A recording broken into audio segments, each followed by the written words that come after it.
You've covered many royal weddings throughout the course of your career, I think 7 to date, and in 2011 you were in prime position to capture this. Yeah, oh yeah, that was... Catherine and William sealing their union with a kiss on the balcony. I was paranoid about getting that kiss picture, you know. I mean, when Diana's wedding, I had a choice of positions and I thought it would be all about the dress, so I picked to go to St Paul's, and the front page picture was this kiss picture on the balcony. Well, you know, big mistake. And ever since, I've always gone to Buckingham Palace and done the pictures.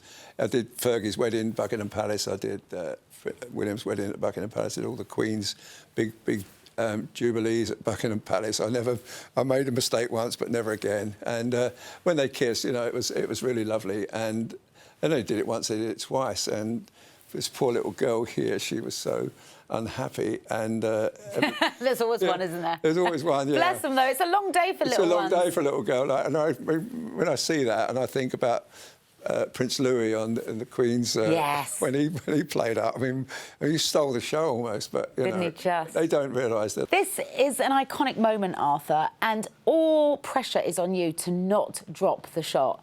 You need that one frame. And how many frames did you get of this? Because this was not a long kiss. I do it. Bump, bump, bump, bump, bump. Whoa. I did it. Pressure. Pressure, yeah. But I mean, the whole thing about the job I do is that there are moments when the pressure's huge. That's when you've got to be at your very best. And often when you're already tired, you know, when you've been all day waiting. I mean, we got there at 8 o'clock in the morning for this. You know, and you've got to be on your game all the time. I mean, recently I did the King's coronation, and the picture I wanted, obviously, was him and Camilla at the end when they smiled, and you know that we've done it, you know, which I got. But then it was pouring with rain, and I've got to move the picture, you know, and. It was, that's when the pressure's on, you know. But I remember that's one of kissing, but the one that I remember that famously, we were in India in '92, which was the year that Charles and Diana's marriage was coming to an end. And there was in Jaipur, and there's a picture that Arthur took, and it was called, and the headline was "The Kiss That Missed," because yes. Charles went to kiss Diana and she turned her head away. And then he ends up kissing the side of a cheek or kissing air, and Arthur got that picture. Well, that picture, I think, is in the British, in one of the archives of the British Museum or something, isn't it? But it was an amazing picture, because what you didn't see there, well, I can see that this is, you know, you're hours of waiting and then you've got to get the moment. But that was a massive bum fight, thousands of people running around. You just got to get into position. And I remember we got that shot, and he got that shot, and it was like splashed all over the front page with, you know, the kiss that missed, you know. And then we did this piece in the Sun, which you can imagine really went down with the Prince of Wales. How to do a kiss. You know, we demonstrated, we showed him how to do a proper How helpful kiss. of you. I have to tell you about that. You know, the pressure was so much that if you didn't have your camera to your eye when that happened, the pressure was, you could not got your camera to your eye. The pressure of people on you was just unbelievable. I mean, the contrast, I was just thinking huge, there. Yeah, you know. it was huge, yeah. You look at a picture like this, and what's easy to forget, that looks peaceful, that looks calm.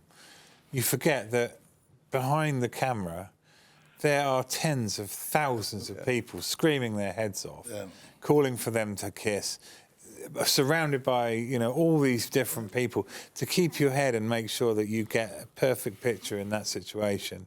You know, you can look at that now, Arthur, I'm sure, and think, I'm proud of that. Yeah. But my God, the pressure on you before that key moment. Well, but then there's the other end of the scale is those brilliant shots that you've captured across the years. And I'm going to turn now to the late Queen Elizabeth, where you caught her at play, and she was so measured in public. She was so contained, so poised. Unless she was watching horses race, and this is where she came to life, and this is a great shot.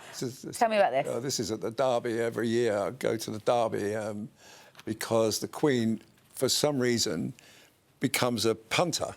You know, she's on the balcony and she's cheering the horses on, and this is after the race, and someone has said something funny to her, and I never get that sort of laughter. And I always sort of, every time I photographed the Queen, I used to be so patient waiting for her to smile, because when she smiled, her face lit up. But this is this is a huge laugh.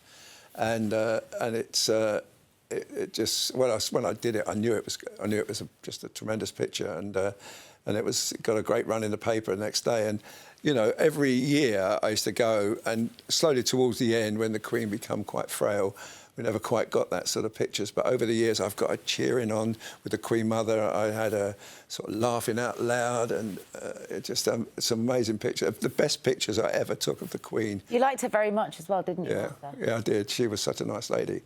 She was. This was when after 2 weeks after I got my MBE, she gave me my MBE. Yeah, let's take a quick look at that, actually, because we've got a picture of you at the palace. There she is, Yeah. pinning your MBE on you. This is for services to newspapers, and she went. Of course, you know, everybody knew I was going, the equerries and everything, the private secretary. So I'm in the queue, and I was next. And I remember the private secretary saying to her, "Arthur's next." So I go up, I have to bow, and then you walk forward, and she pinned the show. I can't believe I'm giving you this.